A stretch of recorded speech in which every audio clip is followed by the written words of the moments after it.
Yo, welcome to another episode of Under the Surface, a talk show where we talk all things Bazaar.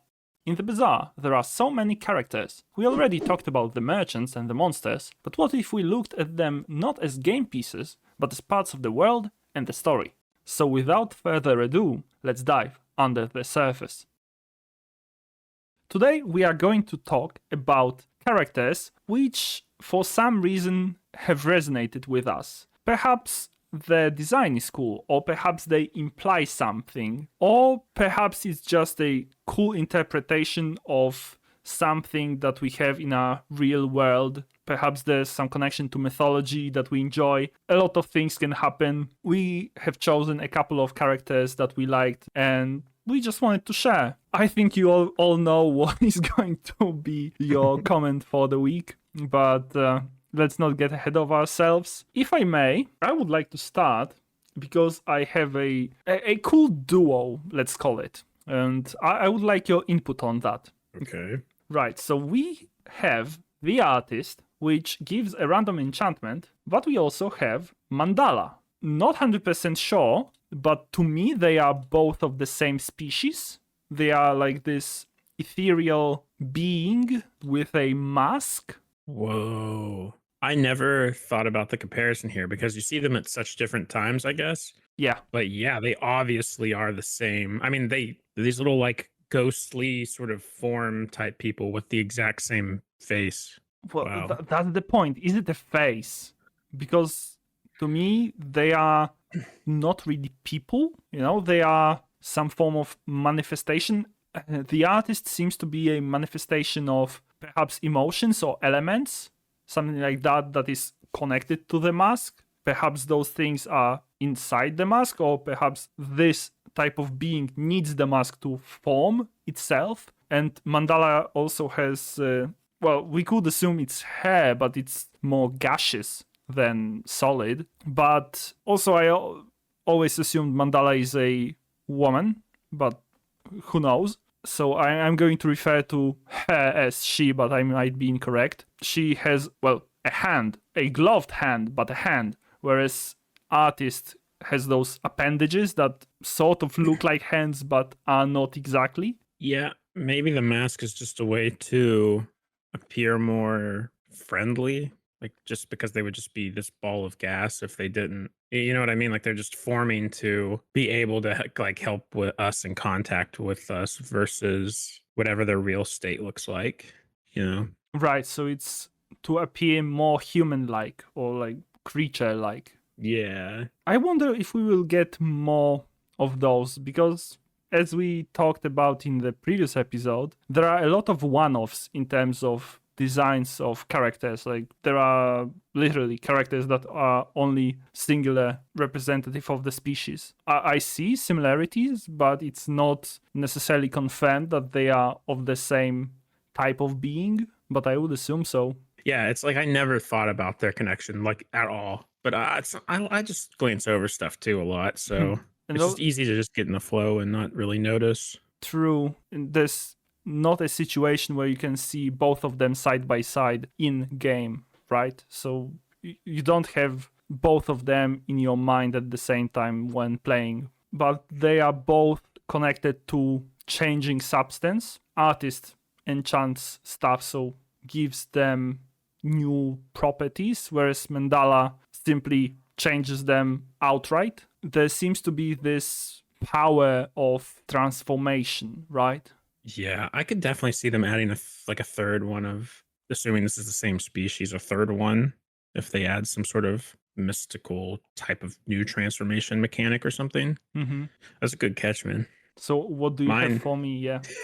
Mine is a little less interesting than that. Oh, don't say that. Mine's stupid. Mine's just a little more basic because I wanted to go with. There's a lot of humanoids in games like this because I mean we're humans. Like it makes sense. It's easier to adapt to a thing like that. But I really think the Echelok, I think is how you pronounce it, which is what Jules is, and her daughter, of course. And I think technically we assume that's how her species is called. We are gathering that from a name of a song from Jules' album, but that could as well be her, world. in the sense that Oh, yeah, that's the name. true. But yeah, let's assume that her species is called Echelak.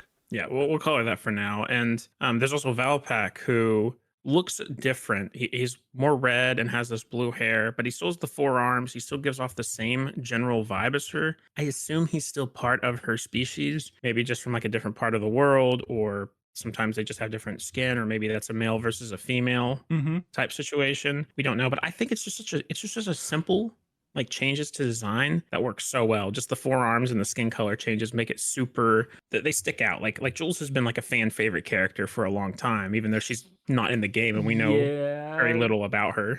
You know what? I just realized, and your mind is going to be blown. Valpak actually has 6 hands. No, he doesn't.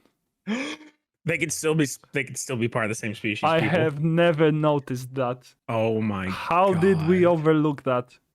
I mean, I guess because you just always see the 4 at the top doing stuff, and the bottom one's just like checking, is like scanning something. The bottom 2 are. Yeah, they sort of blend in, right? Man, I've looked at this picture a lot though. This guy is like a centipede at this point. Oh, never mind. I don't like him. But let's go back to Jules. 6 hands is too many, people. No, but I just think it's a good, simple design for like a humanoid character, and you get to play as Jules. It's cool when you get to play as the character. She's, I don't know. I like her. Yeah, Simple but well executed. Yeah, it's a twist on a humanoid alien, right? Like, what can we do with a human posture to make it different enough from a regular human, but not to overcomplicate, sort of like Star Trek, did with their aliens, right? So, yeah, that's exactly what I was thinking when I put this down. Purple skin, 4 hands, and perhaps pointy ears, and we're donezo, right? Totally fine for a design of a character, and especially for a character that we are going to be playing as, right? Because I guess designers are mostly interested in making people relate to the characters that are playable, right? So this is definitely a good approach in this regard. And Jules is a single mom who works 2 jobs, so she's very relatable. I mean, yeah, I guess. I assume that there are more. Actually, I don't know the demographic data regarding that, but I would assume that USA has more single moms working 2 jobs than European countries do. Probably. Yeah, but we're not talking about that particular issue here. Relatable characters are definitely a go-to in this regard. Like, Dooley is not a human, right? But he's sort of like a pet. Cybernetic, yeah, but a sort of a pet. So I think that's why people like him. Valpak, unfortunately, ends up in a trash can because he has too many hands. Sorry, Valpak. We hate you. I mean, we hated him before. Come on, he's like... I mean, he works for the Infernal, so yeah, he's a bad guy. I have another duo of characters that are not as inventive as the previous ones, but I still like the overall design of those, and that's Enclave, Revenant, and the Weeper. I'm not sure how you pronounce that first word. Enclave. Okay. Those 2 characters, in my opinion at least, are a spin on the mummy archetype, as in regular real life sort of legendary mummies or like mythological mummies are animated bodies wrapped in bandages because that's how you mummify people, and they walk slowly, hands outstretched, not remotely scary. However, here I think those are some sort of spirits that are wrapped in cloth. Essentially they are hollow, so I think that's pretty cool. So the form that they have is only thanks to the cloth that they wrap around themselves. Let's say a poltergeist, would affect items to interact with the real world. That's how I interpret those characters. Yeah, it's another character I never looked at so closely. Well, now you have an opportunity. Yeah, it really is like a ghost just mummified. I don't know. It's a really cool design, actually. I really like that their eyes are these weird like evil slits. Mm-hmm. Almost as if they are burning, there's like this smoke coming out of the corners. They almost look like they're in pain. I mean, they're called Weeper Uncle Weeper and stuff, but they almost look like they're hurting. Like some sort of, lost souls from the desert, that original owners of those souls perhaps died from dehydration or something like that. Who knows? Yeah, that's a cool, mix between two, monsters from real life, like the stories from real life, right? So we have a spirit and the mummy, and they blended two together to get something unique, something new, and I guess that a bit clever, even, I could say, because a lot of characters and monsters in this game are actually some sort of spin on existing ideas. Like we have animal people, which is not that inventive, because like Disney has been doing that for probably 3 decades or more, maybe even 5. Getting a monster that we are all familiar with, in this case a mummy, and just doing, okay, it's a mummy but something, in this case it's a spirit, I feel like it's a cool thing. Yeah, out of the few designs we've looked at so far, I think I'm the most impressed looking at this one. I'm not really sure who exactly designs the characters. Perhaps there's more than one person. We know that from the art videos from the Bazaar channel, that this Oleg, I want to say, a guy, designs some of the characters. If he actually is the like lead designer, he has good imagination, some clever ideas. Yeah, he's built for this. I'm gonna move on to my next one now, because go ahead. This one's a game changer, brand new. Haven't even seen them in game yet, but maybe they're in game now. The Moon Dwellers. Oh my god! Oh, at least one Moon Dweller. Yeah, one of them. But this design is so alien and so ethereal, I guess is a good word to put it. It's so mystical. You've got the Moon Dweller who's got this long, weird body. I mean, it looks like they're wearing a mask. It's kind of hard to tell. I don't think that's a mask. That's just their face, I would assume. And they've got this white robe on and these long tentacle-y type hands. And I mean, the outfit really ties it all together. The moon, it's priest sort of outfit. Yeah.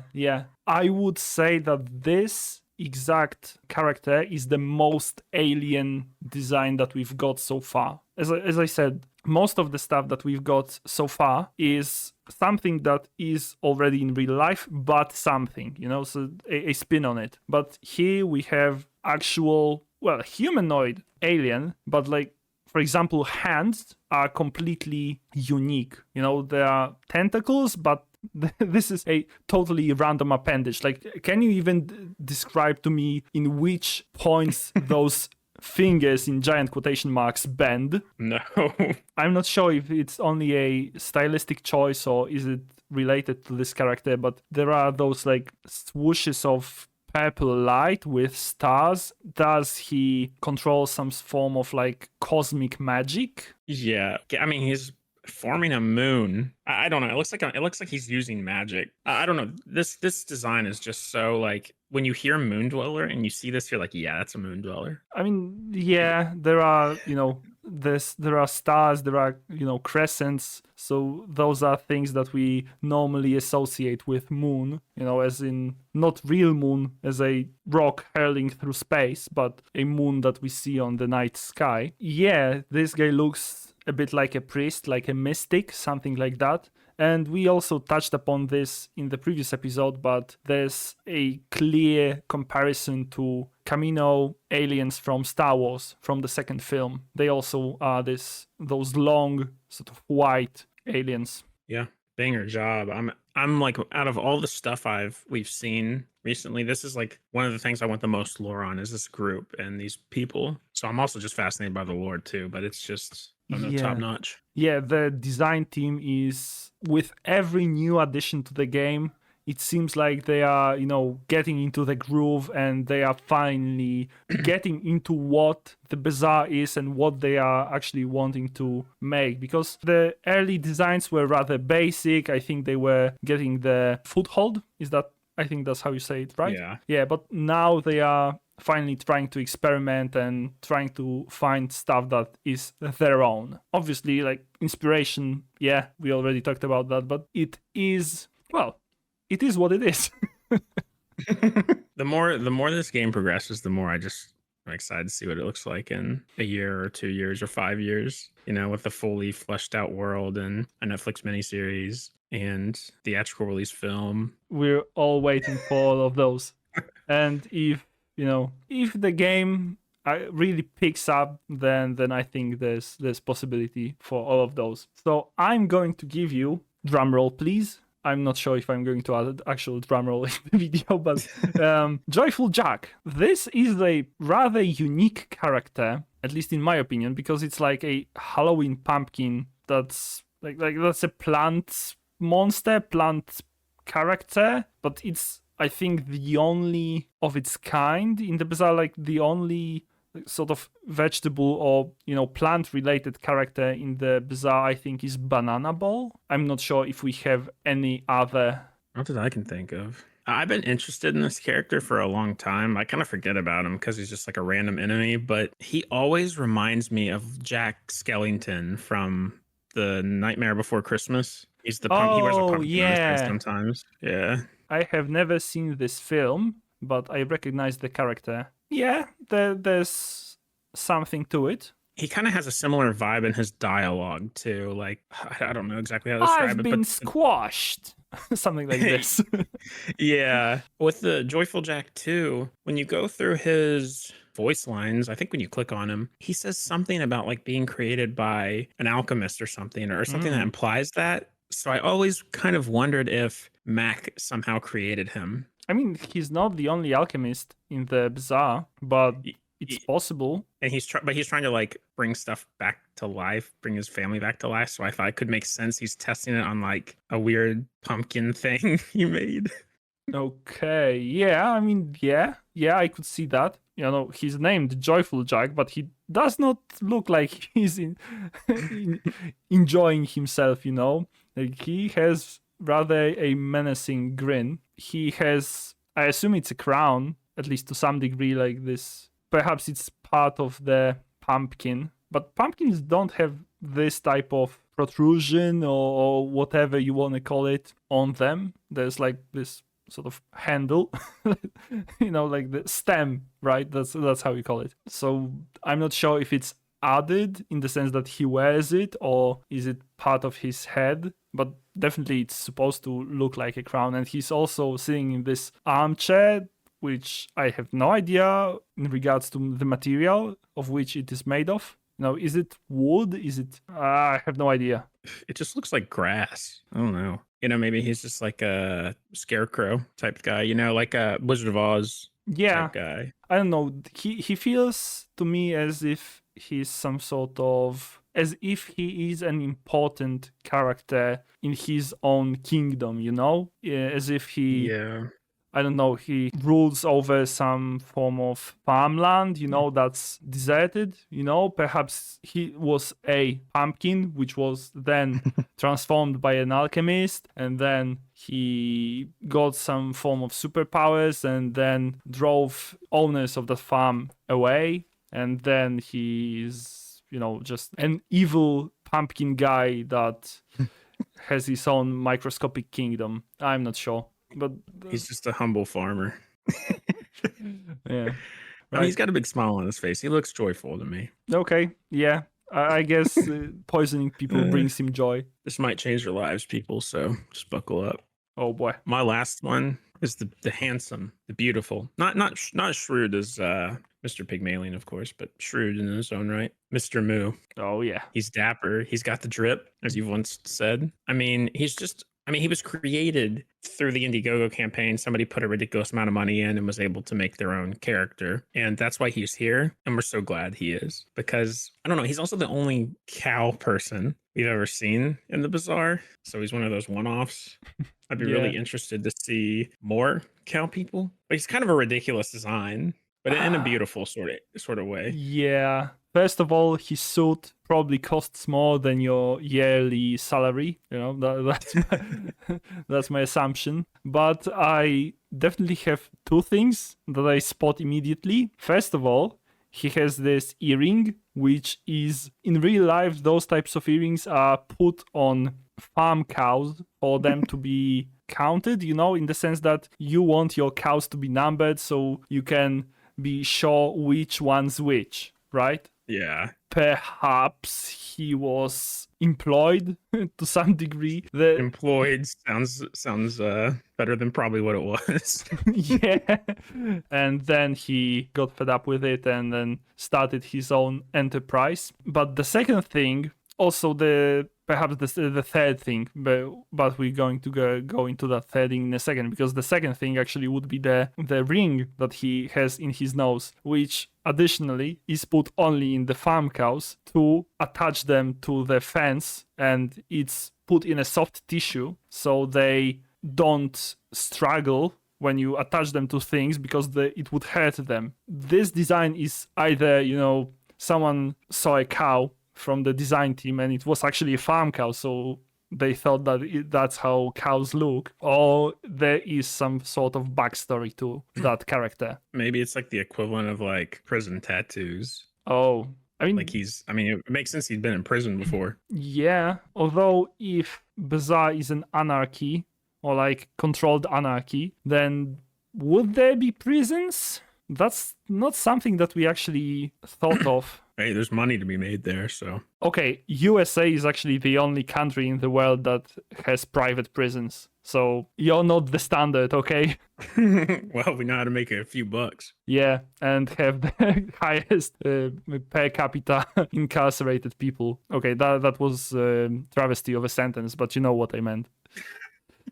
Yeah. Leaving your demographic problems aside, that's the second time we touched upon this topic. The third thing that I see immediately when I see this character is he has no gun safety understanding.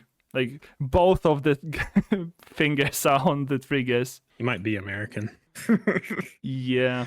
I also wanted to mention about him is one of the funniest parts about this whole character is once you know the lore we know about him, that he's kind of a low tier gangster. Mm-hmm. He's not like the big guy. It gets a lot funnier because I don't know, you just look at him and you think like he's faking it till he makes it, sort of thing with that suit. And perhaps there is this backstory, as I mentioned those things relating to farm cows. Perhaps he was actually in some way imprisoned or enslaved, and then maybe Boss Harrow got him out and in turn made him his, what's it called, subordinate? Yeah. Yeah, right. So he employed him, like, for reals. Perhaps Mr. Moo got elevated in social hierarchy, even if it's criminal hierarchy. Good for him, though, Yeah. Making a life for himself, getting that good healthcare. Right. Yeah, those were the characters that speak to us, that we find cool, and that we like the designs. Tell us in the comments what are your favorite characters, and not because they give good rewards. Whose design is the coolest in your opinion? And besides that, you may also leave a like, you may subscribe. Though I see you subscribing, I'm very grateful. I'm actually sort of surprised that this channel is growing as it is, but yeah, I'm glad. So thanks for watching, and I hope we'll see you all in the next episode, hopefully on Thursday on Blake's channel. Thanks for watching again, and bye. See ya.